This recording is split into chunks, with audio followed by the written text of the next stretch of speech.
Olá, gente! Chegou a hora do programa Raízes Jornalismo Cultural, que hoje entrevista o médico e historiador Paulo de Tarso. E o programa Raízes Jornalismo Cultural começa já.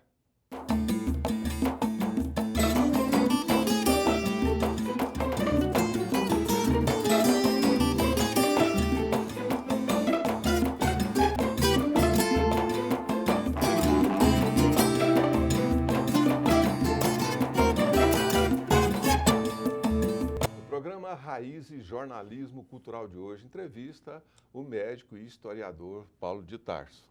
Uma alegria, um prazer receber o senhor aqui, doutor Paulo. Prazer meu. Edivaldo Lourenço? Pois é, Dracene, mais uma vez é realmente uma alegria muito grande estar aqui para entrevistar os convidados do Raiz Jornalismo Cultural. Hoje o doutor Paulo de Tarso Lira Gouveia, que eu tive a honra de fazer a apresentação do livro dele. Honra minha. E então, realmente, vocês vão ver que realmente é um trabalho maravilhoso que ele fez de pesquisa e que a gente vai ter a oportunidade de ouvi-lo aqui. É claro que você, para poder saber de tudo sobre o livro dele, é bom comprar o livro depois, mas aqui você vai ver alguma coisa, um tira-gosto, bem bacana. O Caçador de Lobos, né, que é um livro assim, que exigiu muita pesquisa, um livro interessante, porque além dos causos, das cantigas de roda, da genealogia, também o dicionário goianês, né? Esses livros exigem muita pesquisa, quer dizer, você tem que procurar no cartórios, você tem que consultar livros, autores, conversar com pessoas, visitar esses locais, né? O que estimulou você, Paulo de Tarso, médico e também historiador, a desenvolver esse trabalho? Bom, a gente faz muito por amor e as coisas outras por ódio, né? Eu fui por amor. A minha avó paterna, Iria Gouveia de Souza, do Souza Lobo, né? A avó paterna. Então, ela falava muito dos parentes com carinho e a família era mais unida naquela época. E eu pensava, que família, deve ser boa essa família. Ela falava muito bem dessa família. E eu gostava muito daquele pessoal ali da roça, do Rio do Peixe, perto de Vianópolis, perto da Caraíba ali, né? Aquele pessoal das fazendas. E comecei a estudar isso. E não sabia que essa família era histórica demais. Chegamos até a Roma Antiga, assim, pessoa por pessoa, chegamos aos primórdios do Brasil e primórdios de Goiás. Então eu não sabia disso. Eu não sabia que chegava no Bernardo Ellis. Eu não sabia que chegaria no Bernardo Ellis, por exemplo, dando um exemplo. Né? Então essa família foi sorte, acertei no escuro, né? E comecei a estudar essa família por amor à minha avó e amor à história. Eu tenho muito amor à história, desde menino eu gostava da história, né? Tem aquele herói da Guerra do Paraguai, que Braz Abrantes. Brás Abrantes. Brás Abrantes, foi Brás governador. Abrantes, que deu o nome da cidade Brás Abrantes, né? Ele é dessa família. General Brás Abrantes, depois Marechal, porque ele teve na guerra, aí o general vira Marechal quando vai para a guerra, vocês sabem, todos sabem, né? Então, Marechal Brás Abrantes, que faz parte da família. E ficou o nome dessa cidade, Brás Abrantes, né? Foi governador de Goiás e foi também governador militar do Pará. Além de governador de Goiás, ele foi comandante militar do Pará, uma época aí. E lá ele chegou a governar o estado. Não, só na parte militar. Na parte militar. Só os militares. Mas hoje nós temos assim uma pessoa que está na mídia todo dia, né? Que é a Cristiana Lobo, que é filha do José Sêneca, né? José Sêneca Lobo, né? Faz parte da família. O Sêneca Lobo deixou um legado da literatura, na honra, né?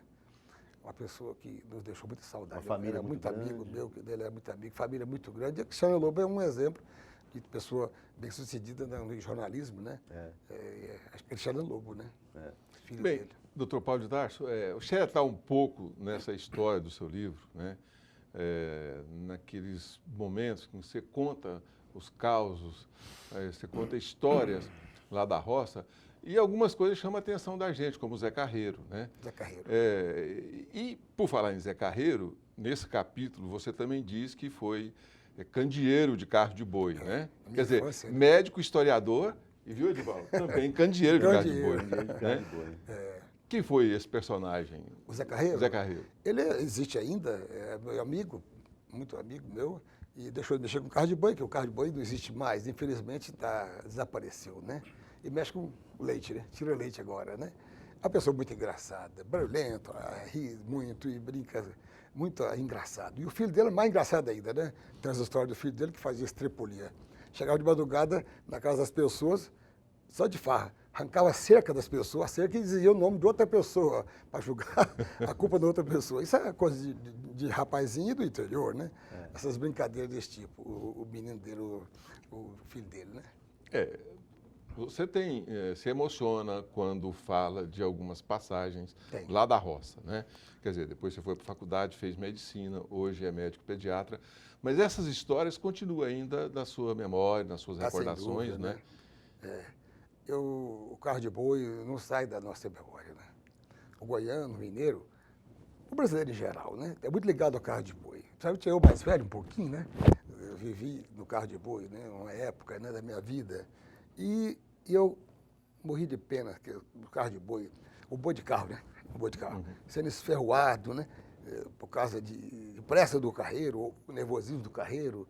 Então, aquilo até hoje me deixou emocionado.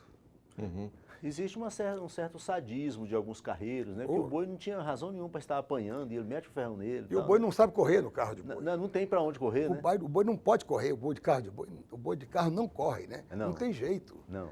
Ele na canga, não como, isso, com pressa, né? E aquilo, né? Isso, Um carro de boi tem quantas duplas de bois? Ah, Como o- são denominados? Porque tem quem está na frente, que tem o candeeiro é que guia. Qual o vai na papel do frente. candeeiro nesse? Ele vai na frente, ele dá a direção ao carro de boi, né? E a velocidade. Se o candeeiro segurar com a varinha, com a vara, o boi diminui a velocidade. E se o candeeiro anda mais depressa, ele anda mais depressa um pouquinho. E acompanha, o candeeiro é acompanhado pelo boi de guia. Tem o boi de guia, contra-guia, a chaveia e os cabeçalhos. São, portanto, 4. Os bois mais fortes é no o cabeçalho. que Ou ele de coice, que também chama o boi de coice, né? Boi de coice. Ele tem que ter força para puxar e para segurar. Porque o boi lá da ponta, da guia, ele não consegue segurar o carro, porque o cambão, ele não consegue segurar o carro de boi. Ele não tem só freio, puxar. né? Ele não tem freio. O freio Só tem tração. o freio é o boi de coice. O boi de cabeçalho. que é chamado. E aquilo, o fazendeiro, o carreiro, ele tem que descobrir os dons de cada do garrote. Quando o boi ainda é jovem, ele tem que descobrir a tendência dele, né? O mais parrudinho, o mais que aguenta o tranco, vai para dupla de coice, né? E aquele que é mais orientado, você fala com ele, olha, observa, tá? Ele vai para boi de Você guia, acertou, né? é isso aí. Então ele passa por um processo assim de psicanálise. assim, Tem. O carreiro normalmente é um psicólogo de É o boi, psicólogo de boi. Um boi lerdo, pesadão, é bom para ficar lá atrás, né? Segurando o carro, né? E o mais espertinho e tal, mais na frente. Se eu fosse boi, eu já teria começado na guia, mas eu já estava lá no coice. Eu já estou ficando pesadão. Uma responsabilidade grande do candeeiro, né? O candeeiro lá na frente, né, Edival? Se o carro passar no buraco, numa pedra, Talvez tem problema. o carreiro, que é pai do menino, o patrão, batia com a ponta do ferrão no menino. Batia no menino, porque ele passou em cima do cupim, o menino não soube dirigir. Em cima do cupim e tal, um buraco, o menino sofria, né? Eu, graças a Deus, não tive isso. É né? como se diz lá no sertão, a vida é crespa. A vida é é crespa. crespa. Bem, a gente vai para um rápido intervalo, doutor Paulo, e o programa Raiz e Jornalismo Cultural volta já já. Some não.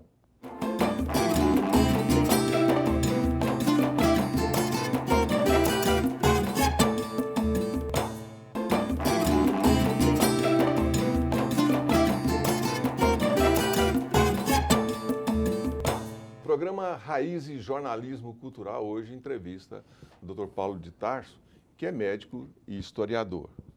Edival? Pois é, Doracino, quem trabalha com essa questão da genealogia, fazer árvore genealógica, descobrir os parentescos, ascendente, descendente, essa coisa toda, tem que gostar de família, né? Tem que gostar de família, porque senão ele enjoa do trabalho. Paulo, a família, que você estudou a família de hoje, dia recente, e as famílias mais antigas, famílias tradicionais e tal, você acha que a família, ela no conjunto da sua convivência, ela está melhorando, está piorando? Que rumo está ganhando a família? Bom, seria banalidade dizer que está piorando, e realmente está, né? Antigamente, a mulher sofria mais, todo mundo sabe, a mulher sofria mais, mas eu não sei se a mulher hoje é mais feliz do que antigamente, não sei. O fato é que a família tinha aquele respeito maior, o pai pelos filhos, Não, mais os filhos pelos pais, né? É. Porque os pais eram tudo no chicote. Naquela época, eu apanhei muito. Apanhei muito e graças a Deus. Os psicólogos podem achar ruim eu falar isso, mas eu apanhei muito. Mas não, sem palavrão, sem chute. A varinha e explicar por que foi, né?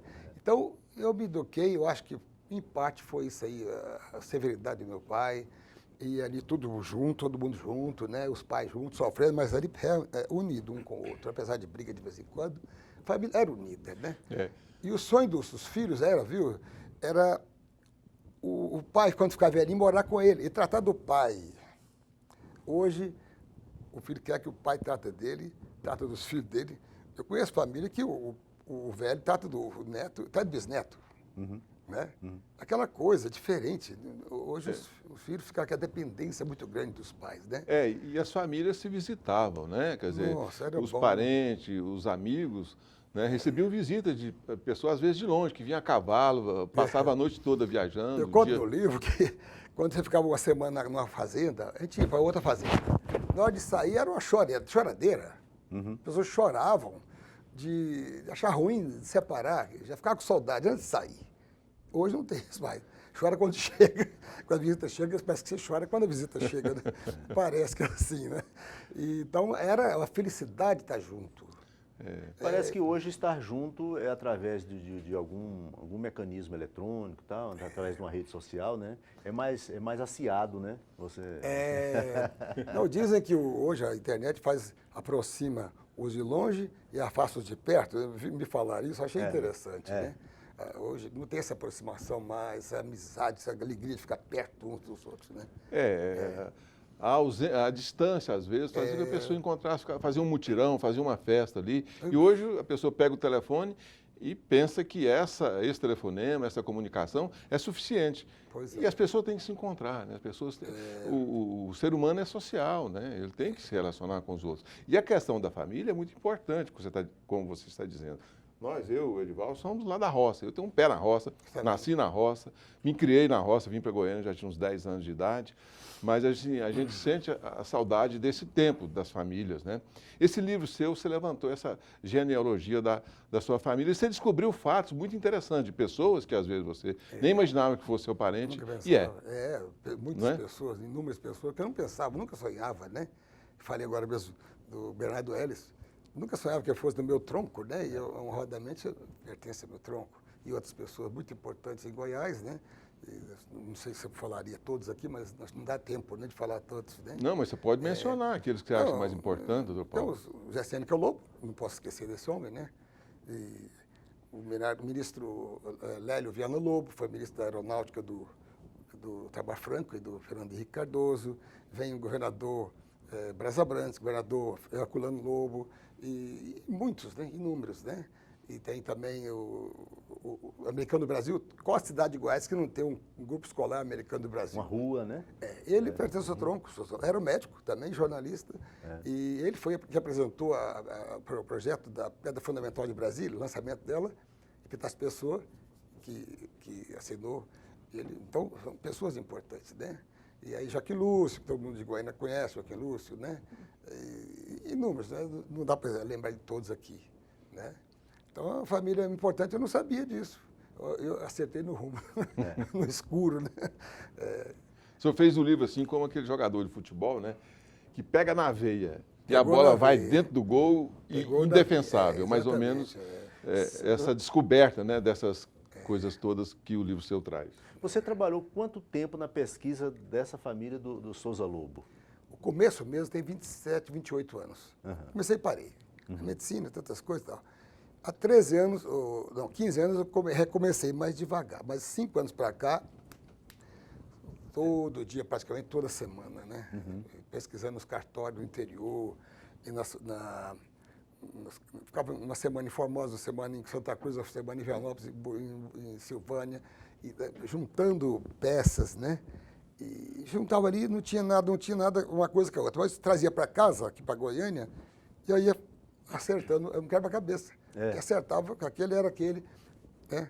Acertava direitinho, mas como se fosse um quebra-cabeça. Aqueles dados isolados, 1700 e pouco, 1801, 1802. Aí fui chegando, né? Até hoje, até fazer esse livro, né? Mas tem que ser teimoso, tem que ter teimosia, tem que ser paixão, né? Sem paixão você não faz nada. É verdade. Né? Não faz nada. Né?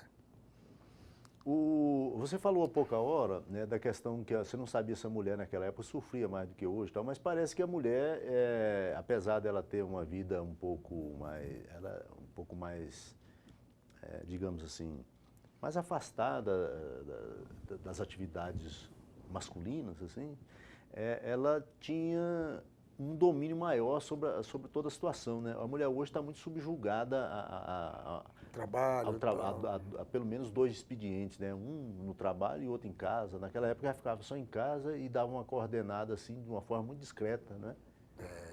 Ela era... Você, né, ao fazer esse levantamento, esse trabalho, você percebeu que isso realmente é uma coisa acentuada ou é a percepção da gente que fez? Parece que sim. A mulher antigamente, o marido era aquele chefão, né? Durão às vezes. Mas você vê que ela acostumou, ela ambientou, aceitou aquilo, parece que ela era mais feliz, parece, né? A menos que apanhasse do marido. Não tinha lei marido da penha naquela época, né? Então, mas parecia, a minha mãe parecia mais feliz do que as mulheres de hoje. Parecia, não sei se eu andar isolada assim, né? E a mulher libertou-se, trabalha, realiza as coisas, mas ela, aquela ansiedade, não tem com quem deixar o filho, entendeu? Transporte, ganha pouco, né, às vezes, e ganha um salário mínimo, tem que pagar 1.000 para empregada, às vezes, né?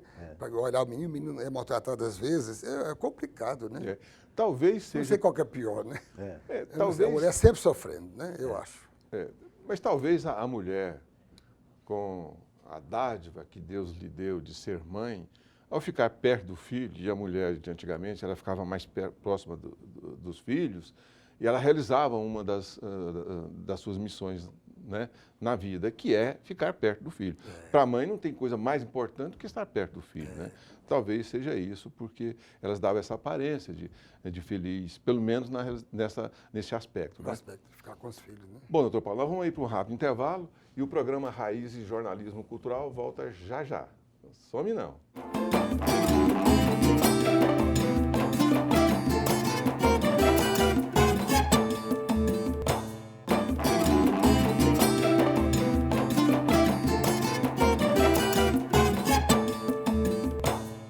O programa Raiz e Jornalismo Cultural de hoje entrevista o médico e historiador Paulo de Tarso, Edival Lourenço. Doracínio, eu fico pensando que você montar um livro de genealogia de uma família tão grande como a Souza Lobo deve ser igual você ir, assim, digamos, num supermercado onde deu um terremoto e você começar a separar as coisas. Está tudo muito misturado, né? Qual foi a chave, Paulo, para você ter assim, um ponto de partida e aquilo começasse a criar ligações, criar links com outros grupos familiares e montar essa estrutura, esse espinhaço da família Souza Lobo? Qual foi a chave disso? A genealogia paulistana, ela pega as principais famílias de São Paulo, esse pessoal de 400, agora 500 anos, não é mais 400 anos, é 500 anos, né? E Santa Cruz de Goiás, como é a mais antiga, pelo que eu sei, a mais antiga acervo de registros de pessoas, é Santa Cruz. Lá eu peguei muita coisa que ligou a Margarida Ponte de Andrade, que veio de São Paulo, casada com o Luiz Lobo de Souza. Ele não é tão importante igual ela. Quando eu peguei a genealogia paulistana, tem lá nas bibliotecas de São Paulo, nos arquivos, tem ela. Ela e todos os ancestrais dela, a família Paz Leme, os bandeirantes, todos os bandeirantes praticamente são parentes dela, ou ascendentes ou primos. Né? Os bandeirantes, na maioria, eram Paz Leme, Paz de Gouveia É mais Paz Leme, o Domingos Jorge Velho, os Bueno, né? Bueno. Todos são parentes dos Lobos, de Goiás, Souza Lobo de Goiás, não os Lobos de Goiás Velho, né? Os de Goiás Velho, não. Os de Goiás aqui, Santa Cruz, Silvânia, Vianópolis, Pirinópolis, Formosa, né? São os Lobos, Souza Lobo. Os de Goiás Velho são os Oliveira Lobo. Esse não tem nada a ver com esse pessoal de São Paulo, pelo menos que eu sei, entendeu? Então, o que acontece? Quando eu vi a genealogia paulistana e cheguei na Margarida, eu sabia que ela tinha casado com um português de origem nós, aí foi fácil, né? Aí eu cheguei até a época de Cristo.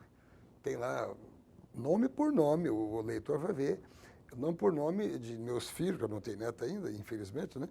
Até a época de Cristo, nome por nome e data de nascimento, né? Então, mas por causa dela, né? Ela tem essa raiz dos descendentes de reis lá, né? Agora, nós temos ascendentes também que é bandido e ladrão. O desempregado tínhamos também, mas essas pessoas não registravam os filhos. Então, Aí você perde um pouco essa linha. Só peguei os nobres, porque os pobres e os vagabundos não registraram os filhos naquela época. Então, ficou só o pessoal nobre. Engraçado. É igual aquele livro de reencarnação, né? Só assim, na outra encarnação ela foi rainha lá no Todo mundo reino, era rainha, né? Parece que só os nobres reencarnam, né? Isso aí. Isso aí. Então foi isso. Santa Cruz me ajudou muito. Depois foi Silvânia, né? Que é a cidade mais antiga. Formosa. E a genealogia paulistana que ajudou muito a chegar até no passado remoto, né?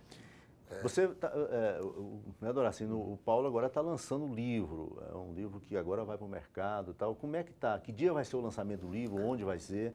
O lançamento desse nosso livro será no dia 11 de junho, uma quinta-feira, no Centro Cultural Oscar Niemeyer. Todos já sabem, os de Goiânia principalmente sabem, ao lado, na BR, saída Bela Vista, mas em frente em frente, opostamente ao Carrefour, né? Isso. E estacionamento fácil, um espaço muito grande, muito bom, a visão muito bonita, né? Vai ser uma festa bonita, eu acho. Que hora que vai ser? 19h30, 20 horas pode ser também, né? Então, acho que vai ser uma festa bonita, se Deus quiser. Dia 11, Uma quinta-feira. 19h30, quinta-feira, lá no Centro Cultural Oscar Niemeyer, ao lado ali do Shopping Flamboyant, perto do As shopping. pessoas que moram fora de Goiânia, dá essa explicação,zinha. Vem pela BR, né? Pela BR, né? É mais fácil chegar, né? Para estacionar, né? Então.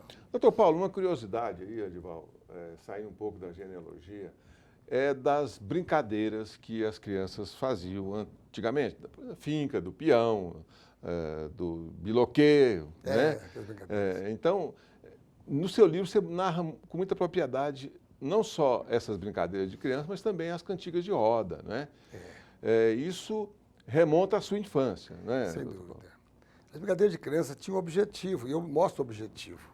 Uma é rapidez, outra é força, né? Segurar o outro, segurar com um cabo de guerra, sei lá, outra é segurar o outro para rapidez. Então, mostra essas habilidades da criança, ou a rapidez, ou a vivacidade do olhar, essas coisas que precisa exercitar hoje. O menino não está exercitando isso mais, né? Quase sempre não exercita. Então, eu conto isso, né? Eu brinquei muito isso. E também as cantigas de roda e 7 músicas minhas que eu fiz, no sentido mais ecológico, 2 românticas. E vou soltar um CDzinho daqui mais uns dias, um mês mais ou menos, de músicas infantis, mas para o lado ecológico, romântico, para as crianças. Vou doar esses livros para professores de música das escolas de Goiás, quem sabe de outros estados, né? Mas elas estão no livro. Estão no livro também, essas músicas, né? Nessas brincadeiras, aí agora xeretar um pouquinho. Tem aquela brincadeira de passar o anel. Aí você deixava o anel. Cosquinha, né? Né? Essa era uma brincadeira interessante para as crianças. Demorava mais, né? Demorava mais, depende da moça. Da a moça menina. fez, você passava rápido o anel. Aqui tudo já era um começo de jogo, de aproximação, né? Os casais futuros já começavam a se formar por Pois ali, é. né? Medida de estar vaga para o número 15. Toda hora chamava o número 15, aquela moça. Bom, opa, tá na cara que você está interessado nela. Essas coisinhas, né? Eu começo o namoro, até dava casamento depois no final, né? Essas coisinhas que não está tendo mais hoje em dia, né? Infelizmente. Né? E passar o anel numa época em que pegar na mão era uma coisa, né, proibida dá também. Cosquinha, né? Então eu falo sobre o linguajar do goiano, essas coisas engraçadas, palavras engraçadas, incutir, siriguia, essa coisa das mulheres que as coisas. Então, palavras diferentes que o pessoal não usa mais hoje. Eu tenho as 800, da região de Vianópolis e Silvânia, mas também que ia até Pirinópolis às vezes, outras regiões. Mas mais Vianópolis e Silvânia é onde eu fui criado, né? E o que mais? O carro de boi, eu faço uma anatomia do carro de boi, né? Daqui uns anos, quem quiser fazer um carro de boi, pode, com aquela anatomia, fazer. Se tiver carpinteiro daqueles Pode anos, né? pegar a sua receita que dá para fazer um carro de boi, né? Se tiver uma madeira boa naquela época, vai ser só eucalipto daqui a uns anos, né? Infelizmente, né? Olha aí, amigos do programa Raiz de Jornalismo Cultural, quanta novidade tem um livro, né? Além da genealogia, o dicionário goianês, né? As histórias, cantigas de roda, as brincadeiras de criança de outrora. Então o livro é muito interessante. Faço a Dona Beija, Coluna Prestes, né? Os revoltosos, eu falo. Mudança de capital para Goiânia, que foi o Souza Lobo que influenciou na mudança da capital para Goiânia. Então, essas coisas, né? E a Dona Beija é uma história interessante. Nós perdemos aí o Triângulo Mineiro lá. Perdeu o nariz de Minas, né? Era o nosso nariz de Minas. Agora ficamos sem o nariz. Sem o nariz, né? É isso aí. Doutor Paulo de Tarso, a gente agradece Obrigado, a sua presença aqui no programa, a sua entrevista, para falar sobre esse livro, Caçador de Lobos, né? A gente agradece a presença do senhor aqui. E essa oportunidade, né? Abrir essa oportunidade para mim, muito importante, né? Se não fosse a imprensa, quem que vai saber que eu vou lançar um livro? Né? Nós ficamos alegres com a sua agora presença. tem a Carla Jame, que nos ajuda muito. Está te assessorando no lançamento desse livro, né? Né? Pessoa de muita jornalista brilhante, com muita experiência, né, doutor Paulo? Muita experiência, né?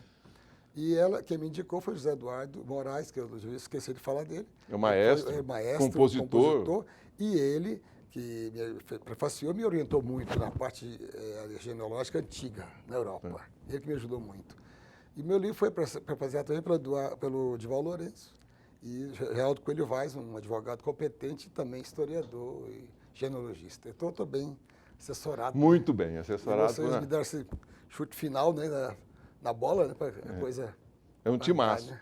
Bem, obrigado pela entrevista, doutor Paulo de Tarso. Obrigado a vocês pela chance de mostrar para vocês, para o povo, né? Vamos embora? Bora, Drauzio. Pois é, realmente é uma grande alegria, mais uma vez, uma grande alegria ter entrevistado aqui o Paulo de Tarso. Eu conheci o livro dele ainda no original, que realmente é um trabalho exímio, é um trabalho de fôlego, realmente, um trabalho geral, bom, grande, enorme. É um negócio que vale a pena você ter esse livro em casa e você não dá conta de ler de uma vez. Você tem que ir consultando, com o passar do tempo, olha aqui, olha lá. É um livro até de consultas, porque realmente um livro muito interessante. Então, Doracino, um bom final de semana aí para todos e que vocês curtam o programa do Dr. Paulo.